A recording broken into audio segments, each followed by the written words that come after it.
ಹಾ ಎಲ್ರಿಗೂ ನಮಸ್ಕಾರ. ಎಲ್ಲಿವರೆಗೂ ಓದಿದ್ದು? 9ನೇ ಕ್ಲಾಸಲ್ಲಿ ಲಾಸ್ಟು.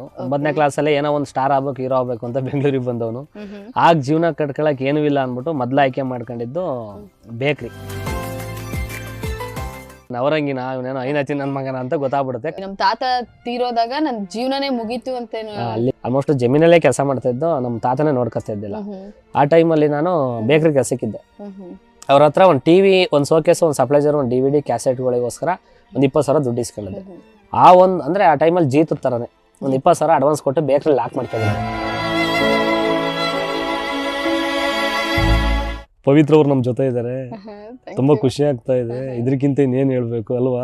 ಅಷ್ಟದ ಲೈಫ್ ನೀವು ಎದುರಿಸಿದವ್ರು. ಮನೆ ಕಟ್ಬೇಕಾದ್ರೆ ನಮಗೆ ನೀರಿನ ತುಂಬಾ ಪ್ರಾಬ್ಲಮ್ ಇತ್ತು. ಅಂದ್ರೆ ಯಾರೋ ನಮ್ಗೆ ಅಕ್ಕಪಕ್ಕದವರು ಮನೆ ನೀರು ಕೊಡ್ತೀನಿ ಅಂತ ಕರ್ಕೊಂಡು ಹೋಗ್ಬಿಟ್ರು. ಊರಲ್ಲೂ ಕೆಡಗ್ಬಿಟ್ಟ ಮನೆ. ಇಲ್ಲಿ ಬಂದು ಸೆಟ್ಲ್ ಆಗಿದ್ದೀವಿ. ಇನ್ನೇನು ಮನೆ ನೀರು ಕಟ್ಬೇಕು, ಫೌಂಡೇಶನ್ ಹಾಕ್ಬೇಕು. ಆ ಟೈಮಲ್ಲಿ ನೀರು ಕೊಡಲ್ಲ ಅಂದ್ಬಿಟ್ಟು ಎರಡು ಬೋರ್ ಹಾಕ್ಸಿದ್ದೀನಿ, ಸುತ್ತ CC ಕ್ಯಾಮ್ರಾ ಹಾಕ್ಸಿದ್ದೀನಿ, 2 ಫ್ಲೋರ್ ಮನೆ ಕಟ್ಕೊಂಡಿದ್ದೀನಿ. ಸೂಪರ್. ಊರಿಗೆ ಹೋದ್ರೆ ಬೆಂದಸಾಗಿ ಚೆನ್ನಾಗಿದ್ದೀನಿ. ಇವತ್ತು ತುಂಬಾ ಖುಷಿ ಆಗ್ತಾ ಇದೆ.